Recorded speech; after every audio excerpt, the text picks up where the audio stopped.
Joining us today in the Soul to Soul virtual studio is Marissa. Thank you so much for joining us Thank here today. you for having me. It's a pleasure. You are another incredibly talented person. You are a coach, you are an author. Tell us, how did this journey start for you? A very long time ago, I suppose I had a lot of adversity in my life, and I was seeking out mentors to help myself on my journey. And then I just had a passion, basically, and I went back to school when my daughter was 1 year old, and I studied aromatherapy. So I'm a qualified massage aromatherapist, and then I did Reiki, and I just had this sort of intuitive pull to learn more. So as my children grew, I was growing in myself, and I was really guided to do this, coaching intuitive work. It's an absolute honour. Now, when you first started, were you starting with a view to go public, or was it just for yourself? I was actually for myself, basically. I used to see clients in my clinic, but that sort of wasn't enough for me anymore, the massage. I wanted to go deeper and to explore more of the amazement of, what there is out there, basically, and to learn more. And tell us a bit about how the book came along. I'll just, for the audience here, hold the book up. There you go, in that camera. And we've also got the CD as well, which accompanies the book. Tell us a bit about how this all came about. Wow. It took about 2 years intermittently to write, just between work and children. And, first I thought it was going to be a whole lot of workshops, and my guides would say, nope, this is going to be a book. And so I really had to believe in myself. Did my work, and as I was writing, I loved writing the book because, as you're going through the chapters, I was reflecting a lot of my life and things that have happened, all the processes and tools that I've learned along my way.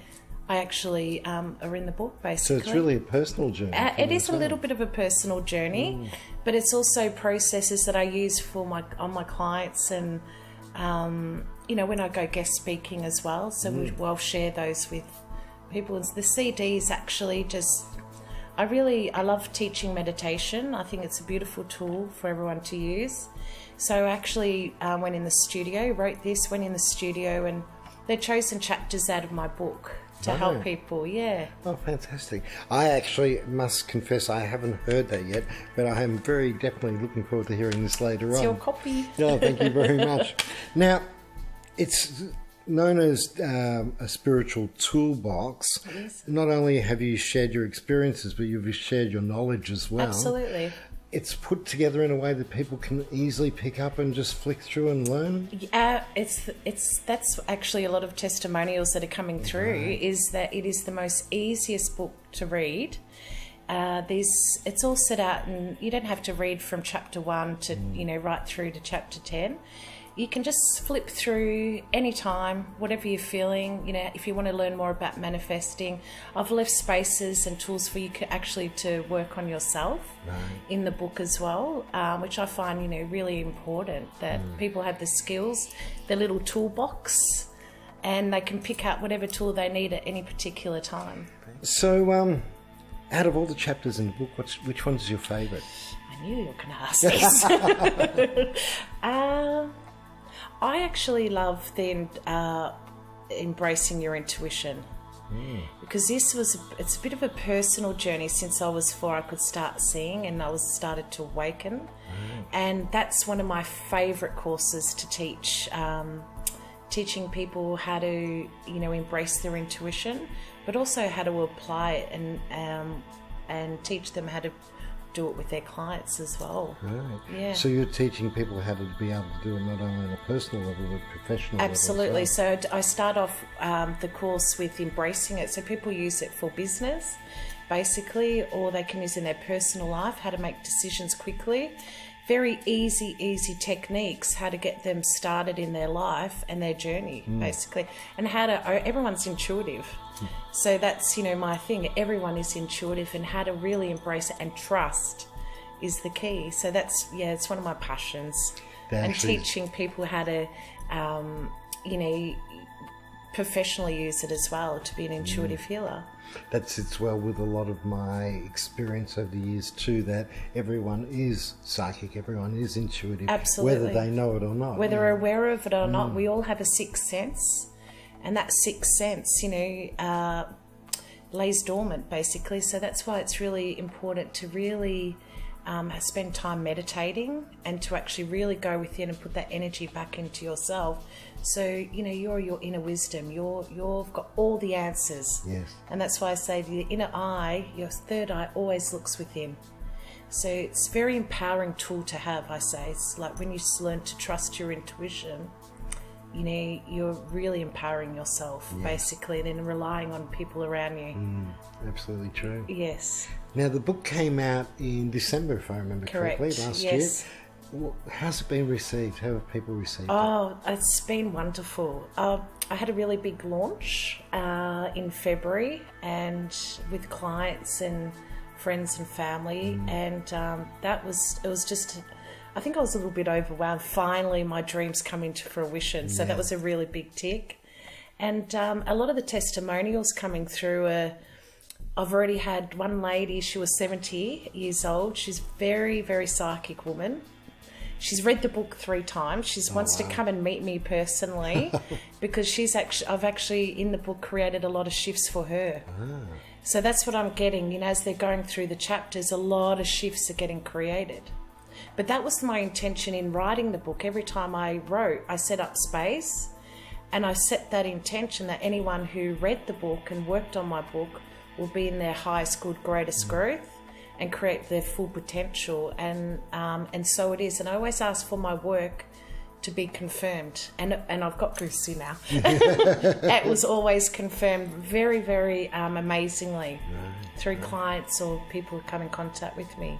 The actual writing process, this was your first book. Absolutely. Was that nerve-wracking, or did it flow easily for you? At the start, as I said, it wasn't going to be a book. I thought, I'm going to write a whole lot of workshops. Yeah. And then the more and more as I started to really empower myself that, no, this is actually what my guides want me to do and what I really want to do solely, it was started to really flow because a lot of it was channeled. As I set up space, as I said before, I write, and I just love it. I thought, and I like to share this with the people. I thought I nearly failed English in year 12. And for me to stand here to saying that I've written a book is unbelievable because, lack of belief in myself back then to how now that I'm going to be, on my second book as well, that, you can do anything you want, basically. And it's only ourselves that limit ourselves. And when you crush down those walls, that is it. You steam through and you can do whatever you want in your life. I can see why you're a coach too. You must inject a lot of energy into people. Oh, thanks. Shucks. No. I love it. It's my passion. And without this, I wouldn't have made it through, a lot of traumatic times in my life. And it's an absolute privilege and honour to see the development with my clients. And, when you get a call, 6 months later to say, Rissy, what you said, it really, really changed my life, or whatever we created together. And, you can't put a price on that. You can't. That's just a gift. When a new client comes to you for the first time, what's the sort of process you go through in working out exactly what they require? Okay, so firstly, we'll just have a little brief talk. I don't really like doing too much talking before they come in. I like their soul talking to me, basically what the soul wants. Right. And I discuss, honour and value, validate what they're saying. And then once I get them up on the table, basically I start to tune into the energies of the body and spirit will start channeling messages and what that person needs. And it's really interesting is that I find that at the start I said, don't worry if things don't make sense. But by the end, it actually ends up like a beautiful little story, and that person goes away feeling a lot more relaxed, because they've learnt the art of letting go, basically. And then I inject them with a whole lot of beautiful tools and inspiration to keep them going or to move them forward in their life. And I can imagine that because you work intuitively with spirit, that would really hone the information specifically to each client that comes in. Absolutely. Everyone's a different, everyone's different for what they need. Yeah, so that's why, I don't have to analyse or anything like that because your intuition is your intuition. Bringing that through. And everyone's different, what they want and need. And of course you have that palette of different skills to draw upon too. Absolutely. Yeah. So just for example, I had a beautiful client in, and the amount of work in 2 sessions that she's done, by the end of the treatment, she was right in her goddess warrior, and to see that when they're walking out is just beautiful. So, yeah. What's the greatest challenge for you as a practitioner? Greatest challenge? Well, you're always going to have challenges in business. One of mine was more, the support basically of, the media side of things. I'm not as savvy. So that was actually one of my biggest challenges. And also, you're giving out a lot of your energy basically. So I've really learnt the art of, I need time off, and I really make sure that I honour myself first now. And I really replenish myself with a lot of meditation, rest. It was actually a bit of a trick question too, because from the short time I've known you, you're such a positive person. I couldn't imagine even the hardest challenge phasing you. Well, I've been through a lot, and when I do, I call it conniption after conniption. Conniption after, but do you know what? I surprised myself through those times. I said, no one and nothing is going to stop me from where I want to be. So I just keep moving through. So now the book's out and the CD's out. It's all very exciting, but there's something else new coming along now, isn't there? Well, I always had a vision of, I always wanted this as a beautiful collection. So it's Dancing in the Sunlight. So I've hired an amazing artist. She's in Queensland. And she's working on my cards. They're all finished, written. And these are like oracle cards, they'll be oracle cards, and it all goes hand in hand with the book. But I know that a lot of people, there's a lot of learning in the cards as well, and a lot of tools that I've incorporated. So, it's not a lot of people, if they don't want to read the book, they can pick up the card, get a beautiful message for themselves. And so they'll hopefully be available next year, early next year. So this is like the same knowledge from the book translated into from the book, the CD, and the cards. It's all a collection. Brilliant. Yeah. Oh, that sounds exciting. All Dancing in the Sunlight. And when are you hoping for those to be out again? Well, I was hoping this year. Yeah. But, that's me. I look, whenever they're ready, basically. Okay. There's no rush. I just said whenever the timing's right, I'm ready for them, and it'll be when I'm ready to present them. And when you do, we will certainly let people here know about that. Thank you, I honour that. Now, you also got some group work coming up. I do. I run a beautiful women's group on a Friday with a set of goddesses. I just love them to bits. That's in Edithvale. And also I run once a month with another amazing lady. We do have a beautiful women's group as well on a Sunday once a month. So they're going lovely, and I run intermittently workshops, self-development workshops, and just in the process or organising talks. I was about to ask you about those. Okay. Yeah. What sort of talks do you do? So the talks will be on different, whatever spirit tell me to talk about. I just go in there with one word, basically, when I talk. It could be like letting go. So, I really want to have a letting go night, basically. I think that's really, everyone needs to learn that art. Yeah, true. And whatever, so they'll be on a variety of subjects. Yeah, That's fantastic. Now, if people want to contact you or book you to come and speak, how can they best contact you? They can contact me at www.marissajane.com.au, or I'm on Facebook, Marissa Jane, and email me at mjpurplepotions@gmail.com.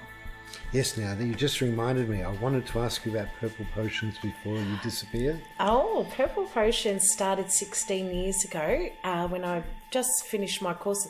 I do have a whole beautiful collection range of aromatherapy products that I make and design myself. Purple Potions was the first part of my business, but now because my book and I have an amazing guy that's going to brand my name, we're weaning out Purple Potions. So it will all be Marissa Jane.